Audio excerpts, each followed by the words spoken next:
patahimigin kami! Kuya, huwag kayong lumapit. Hayaan niyo po kami! Susugod na kayo? Kuya, ate! Walang ganyanan, sir. Pastusan yan eh. Huwag kayong lumapit. Protektahan natin ang ating sarili. Okay. Ang pinakikiusap lamang natin sa pambansang pulisya. Sir. Dito. Hindi, ganito po, sir. Sir, akit ka rin sa stage. Dito tayo mag-usap. Okay ba yan?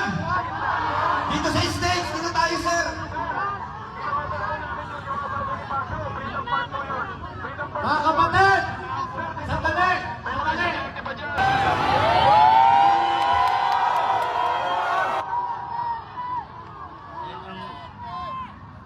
Yan kasi sir problema sa inyo.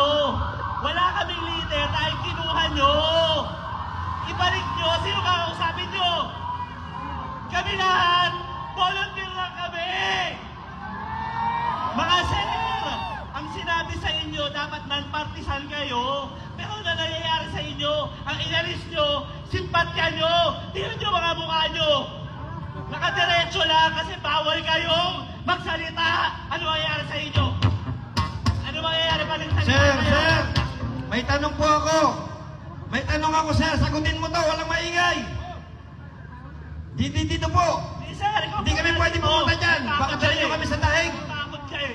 May Ang takot tanong kayo lang eh. po, kuya, Para sandali. marinig ng lahat. Kuya, sandali. May tanong lang ako. Sir, kung sakali po ba na ngayong gabi na to hanggang sa mga susunod na araw, hindi kami aalis dito, i-disperse nyo ba kami? Ano po sagot nyo, sir? Sir, wala nang batas! Gumagawa lang kayo ng dahilan para patahimigin kami! Kaya mo sila. Sir, ganito lang, makinig kayo. Mga Lodi Cake, makinig kayo. Maniwala kayo dyan. Hindi tayo magkasya sa kulungan. Wala ka sila mapakain sa kulungan na yun nakakulong. Ang dami-dami. Eh, tinatakot-takot pa tayo sa... Siguraduhin ninyo na pag nakulong kami, kaya nyo kaming pakainin, paliguan, gamot, lahat ibigay ninyo yung dapat sa amin. Hindi yung puro lang kayo reklamo. Pero maraming kriminal doon na ang daming andas. Focus kayo doon. Dito na tayo. Focus tayo dito.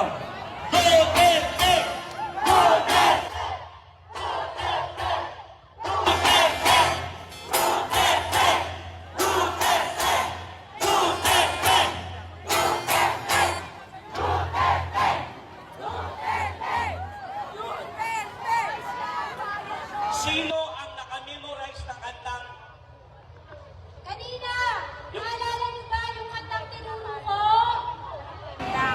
Sige nga.